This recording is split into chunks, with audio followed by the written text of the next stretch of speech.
Julie Ravenne, 37 ans, est juge au tribunal pour enfants de Nanterre. Ce matin, elle va décider du sort de jeunes prévenus dans 10 affaires différentes. Bonjour. Les audiences se déroulent à huis clos pour protéger les mineurs. Une intimité que notre caméra a pu exceptionnellement rompre. L'audience est ouverte, vous pouvez vous asseoir. Entourée de ses 2 assesseurs, Julie Ravenne s'attaque au premier dossier, celui de Jordan. Bonjour monsieur. Le jeune homme a déjà été condamné 5 fois pour vol, recel et usage de stupéfiants. Aujourd'hui, il comparaît pour avoir dérobé un sac à main, un vol avec violence, commis quand il avait 17 ans. Les policiers en patrouille ont vu une femme en état de stress. Elle dit qu'un auteur, qu'un des individus l'a aveuglée avec un sac poubelle noir qui a été placé donc sur son visage. Elle a senti un coup de pied à la jambe droite, ce qui l'a fait chuter face contre terre. Elle a vu alors environ 4 individus prendre la fuite, dont un qui était porteur de son sac à main. Et elle reconnaît effectivement que le téléphone qui a été retrouvé sur vous, monsieur, est bien le sien. Alors, qu'est-ce que vous dites aujourd'hui sur ces faits ? Que j'ai fait une grande bêtise et que j'aurais jamais dû accepter de faire le guet. Jordan prétend n'avoir joué qu'un rôle de guetteur. Il serait resté à l'écart en observant la scène. Il y en a un qui l'a, avec les sacs poubelles que j'avais, il a caché ses yeux et il l'a balayé. Et pendant qu'il a balayé, l'autre a pris son sac et on est parti en courant. Et à quel moment ont été portés les coups de pied, du coup ? Juste avant qu'il ait arraché son sac. D'accord. C'est vous qui étiez en possession des sacs poubelles ? D'accord, ok. Pourquoi vous êtes avec des sacs poubelles sur vous ? Comme ça, j'en avais. Mais quelle est l'utilité de sortir avec des sacs poubelles sur soi ? À quoi ça sert ? C'est pas des vrais sacs poubelles, c'est des tout petits en fait. Mais ça sert à quoi ? Ça, c'était pour des bonbons. Pour des bonbons ? On est loin des bonbons là. Bon. Vous pensez qu'elle a ressenti quoi, cette personne, ensuite ? Elle a dû être traumatisée. Et à votre avis, c'est quoi les conséquences sur sa vie de tous les jours ensuite ? D'avoir peur de sortir chez elle. De se promener dans la rue, d'aller quelque part, de faire un trajet dehors seul. Vous avez conscience de ça ? Puis encore une fois, c'est des faits d'une extrême violence. C'est pas juste c'est pas juste le fait d'arracher un sac à main. Alors effectivement, vous dites que votre rôle était plus extérieur. Pour autant, vous êtes resté là, monsieur, et vous n'avez rien fait. On prend le dossier. Le procureur requiert 3 mois de prison avec sursis. Malgré le sermon de la juge, Jordan ne semble pas avoir pris conscience de la gravité des faits. Son éducateur, qui le suit depuis ses premiers délits il y a 2 ans, tente de lui remettre les pieds sur terre. Elle n'a pas l'air très contente, la juge. Pourquoi elle serait contente? Je sais pas. Il y a une femme qui a été agressée, un sac plastique sur la tête. Non, mais on dirait que ça n'allait pas très bien se passer. Je me sens pas très bien. Comment tu aurais voulu qu'elle soit? Qu'elle te fasse la bise, qu'elle te... Non. Je sais pas, qu'elle te dise quoi, que c'est bien ce que t'as fait, c'est quoi? T'es une victime derrière, hein, c'est pas rien. Hein. Jusqu'à présent, Jordan n'a été condamné qu'à des travaux d'intérêt général. C'est la première fois qu'il encourt une peine de prison. C'est pas facile, c'est compliqué. Est-ce que tu arrives à comprendre aussi pourquoi tu as fait tout ça jusqu'à maintenant? C'est peut-être on aime l'adrénaline, on aime faire ça. Et aussi moyen de se faire remarquer par les gens, être là, être présent. Moyen de gagner un peu d'argent aussi? Oui, après il y a toujours l'idée de l'argent. Avoir un peu d'argent dans sa poche, on va pas refuser. Après 30 minutes de délibéré, la juge rend sa décision. Donc, monsieur, le tribunal, après en avoir délibéré, vous déclare coupable des faits de vol avec violence. Le tribunal vous condamne à la peine de 6 mois d'emprisonnement, assorti d'un sursis avec mise à l'épreuve pendant une durée de 12 mois. 6 mois de prison avec sursis, le double des réquisitions. Jordan, 19 ans, aujourd'hui sans emploi, doit également trouver du travail ou une formation. Sinon, ce sera l'incarcération. Voilà, monsieur, vous pouvez y aller. Merci. Au revoir, monsieur.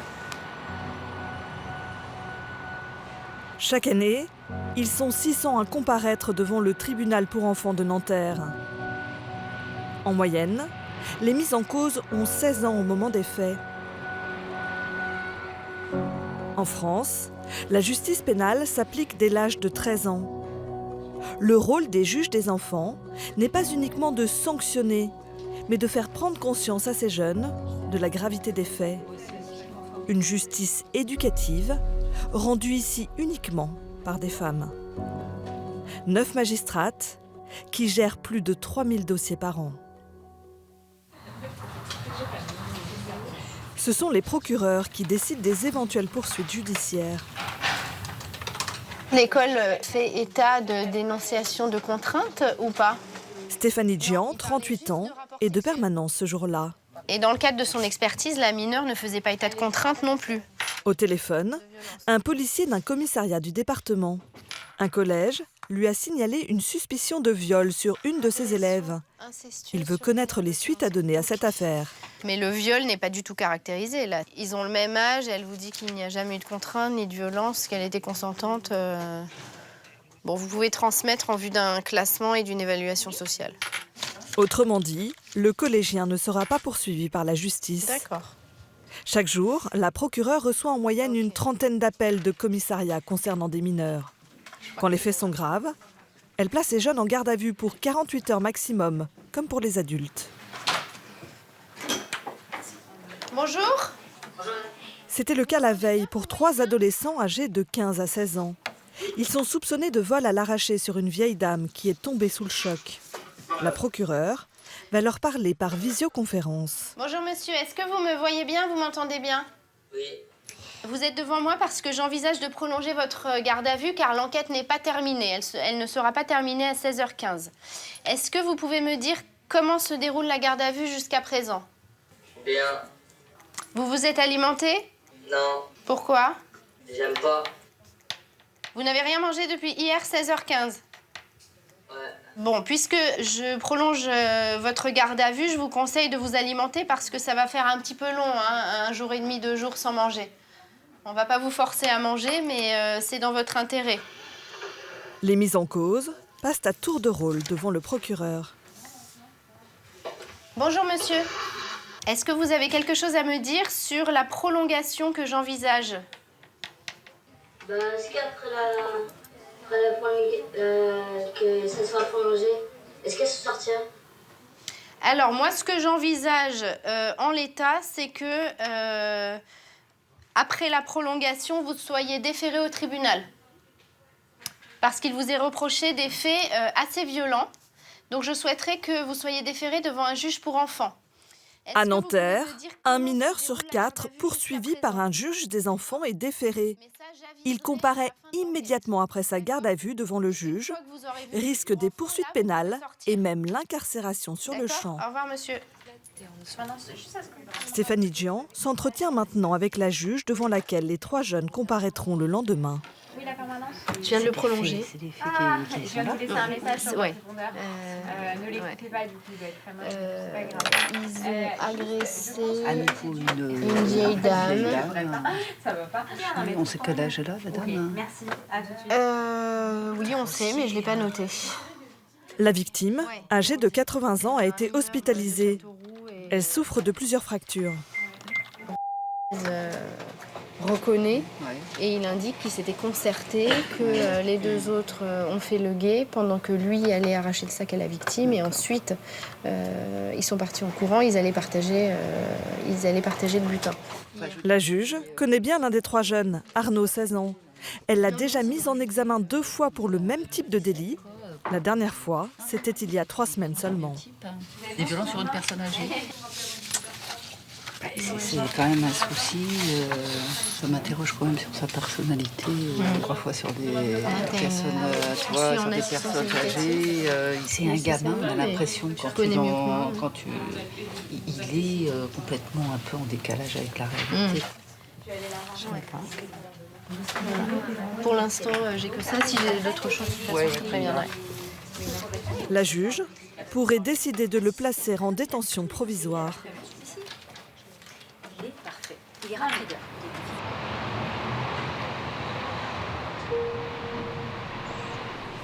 Le lendemain, la mère de l'adolescent attend son fils devant le bureau de la juge avant sa comparution. Agent d'entretien, elle l'élève seule. Elle sait qu'il risque la prison et elle le souhaiterait presque.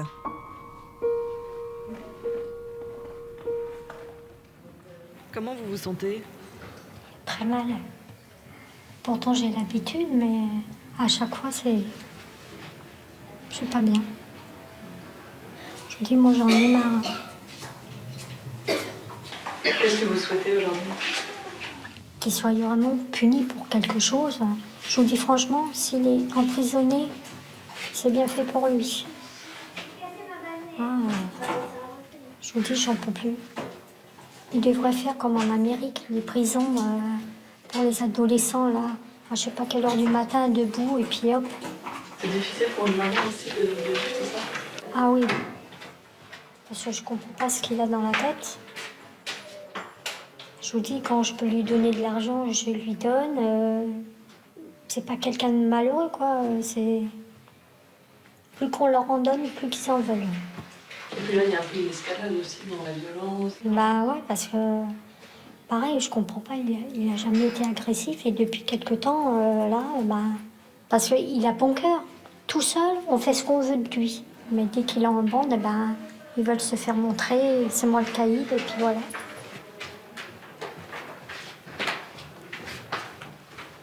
Nous n'avons pas pu assister à l'audience. 1 heure plus tard, Arnaud est mis en examen. Il repart menotté pour le quartier mineur de la prison de Nanterre. Il est placé en détention provisoire.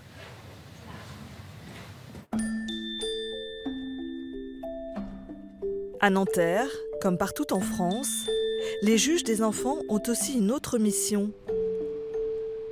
Ils consacrent 70% de leur temps à l'assistance éducative.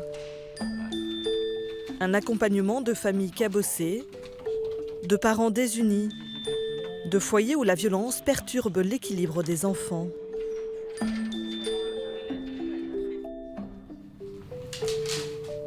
Ce matin, la juge Delphine Blot reçoit le petit Tom, 6 ans, et ses parents. Voilà, pour la situation de... S'il vous plaît. Oui. Bonjour monsieur, bonjour madame. L'enfant vit en garde alternée chez ses parents divorcés. D'accord. C'est la mère qui a saisi la juge il y a 2 ans, inquiète des conditions de vie de son fils chez le père.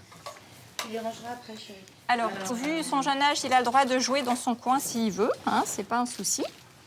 Une enquête sociale a confirmé que le conflit parental perturbait l'enfant. La juge a nommé une éducatrice, ici en rouge, pour suivre le bon développement de Tom et conseiller ses parents. 2 fois par an, ils sont convoqués au tribunal pour faire le point. Alors, je rappelle qu'à la base, cette mesure avait été ordonnée surtout en raison du conflit parental assez massif, assez important, qui pouvait impacter effectivement de façon assez importante. Étant précisé que c'est ajouté aussi à tout ça une affaire de violence pour laquelle vous avez été condamné, où madame, je crois, faisait partie des victimes et auxquelles avait assisté. Donc tout ça faisait qu'effectivement, il y avait des grosses inquiétudes sur l'évolution de ce petit garçon.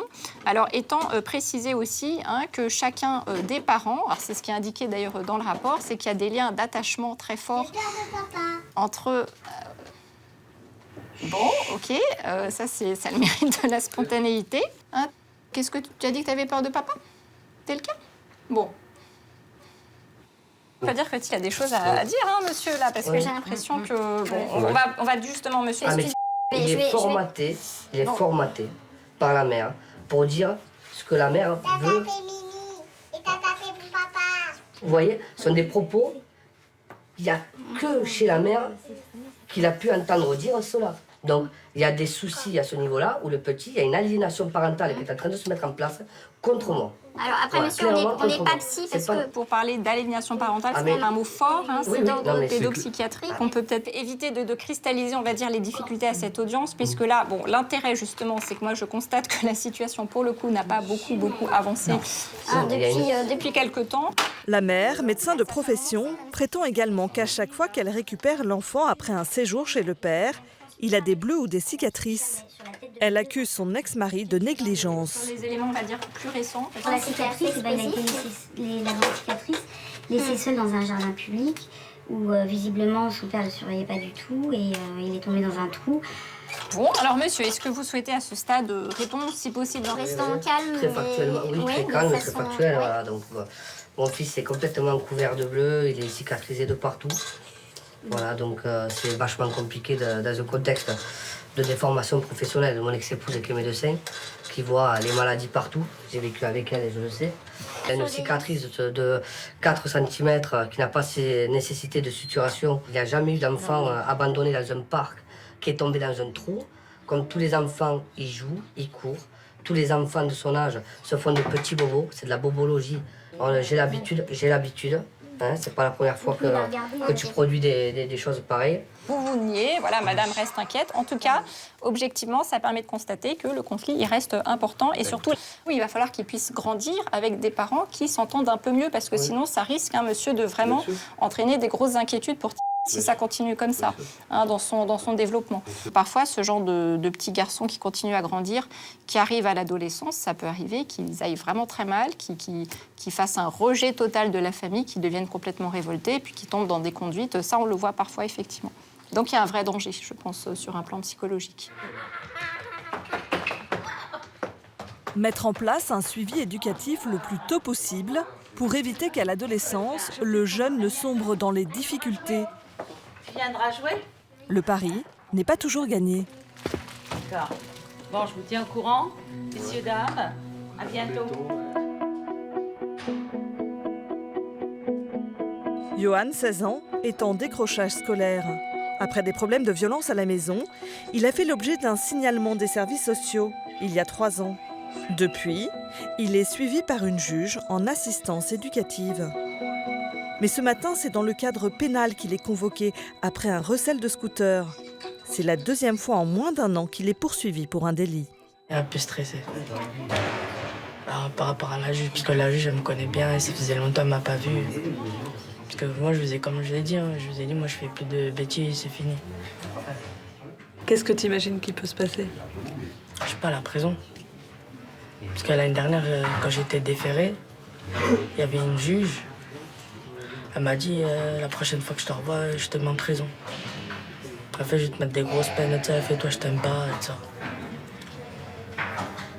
Voilà.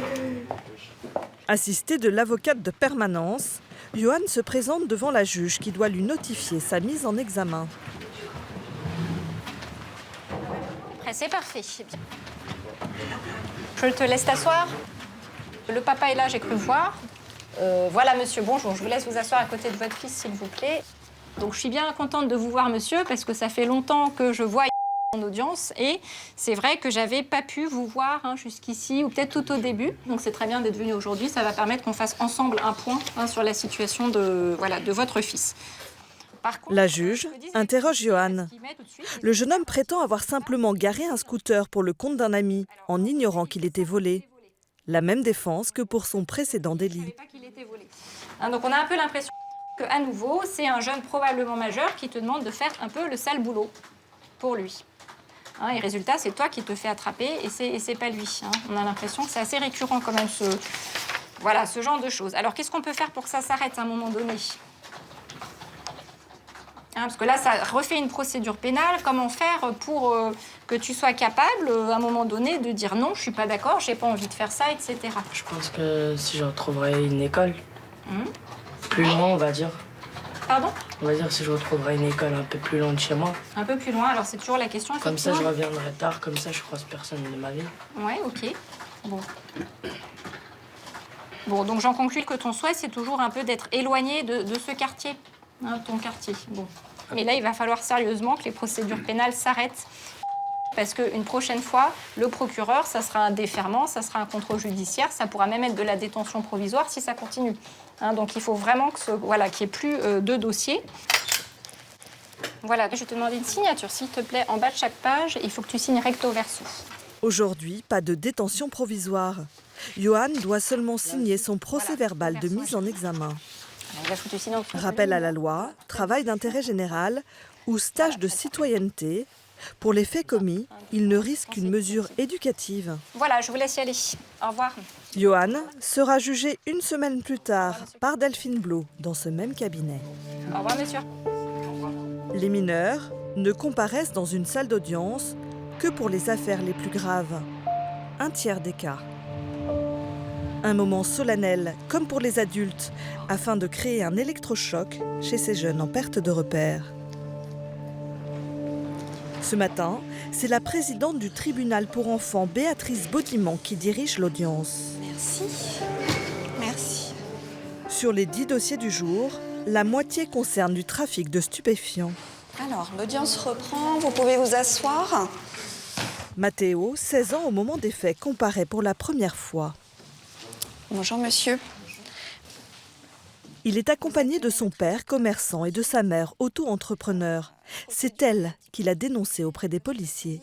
C'est votre mère qui s'est présentée au commissariat en indiquant que dans votre chambre, elle avait remarqué une boîte dans laquelle elle avait trouvé de la matière brunâtre ressemblant à de la résine de cannabis, ainsi que des billets de banque, et que donc elle amenait tout ça à la police puisqu'elle ne voulait pas cautionner ce comportement. Pour financer sa consommation, Matteo se serait mis à dealer. Il aurait acheté 400 € de cannabis pour le revendre. Depuis combien de temps ça a duré, ce trafic? Ça a duré 4-5 mois. 4-5 mois au total? Oui.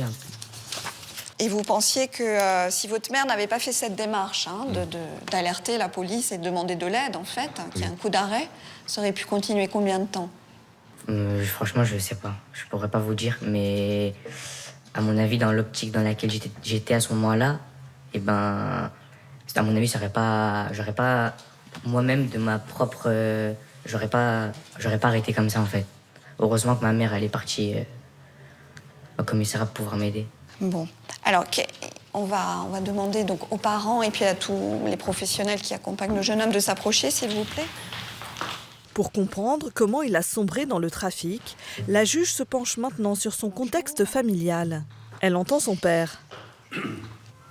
Le petit a dévié, voilà, il avait 13-14 ans, bon, il prenait sa trottinette, il me disait « Papa, je suis à l'école ». Puis finalement, il n'était pas à l'école. Sans que je m'en aperçoive, le soir, il me disait « Papa, je vais aller dormir chez des amis et tout ». Et puis, moi, comme j'avais ma maladie à soigner, je me disais « Bon, oui, d'accord ».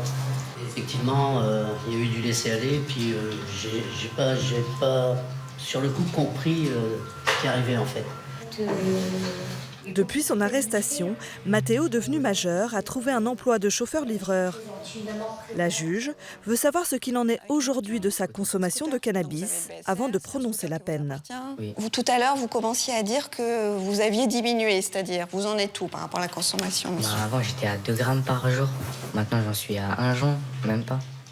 Oui. J'essaie de diminuer petit à petit. Ça reste beaucoup trop, surtout que vous conduisez dans le cadre professionnel. J'essaie de pas du tout fumer parce que je conduis. D'accord. Le trafic de stupéfiants est puni au maximum de 10 ans d'emprisonnement. Mais pour tous les délits, les peines sont divisées de moitié quand il s'agit de mineurs. Dans l'attente du délibéré, Matteo semble avoir pris conscience de ses actes. Ça me remet en cause. Je sais que je fais des conneries, voilà, maintenant je dois les assumer. C'est tout. Avant, je travaillais pas, c'est n'importe quoi. Pourtant, j'ai un travail, tout ça. Les éducateurs qui sont là pour nous aider, ça va, tout se passe bien. On va dire que c'était une erreur de jeunesse? Oui, exactement. C'est ça. Exactement.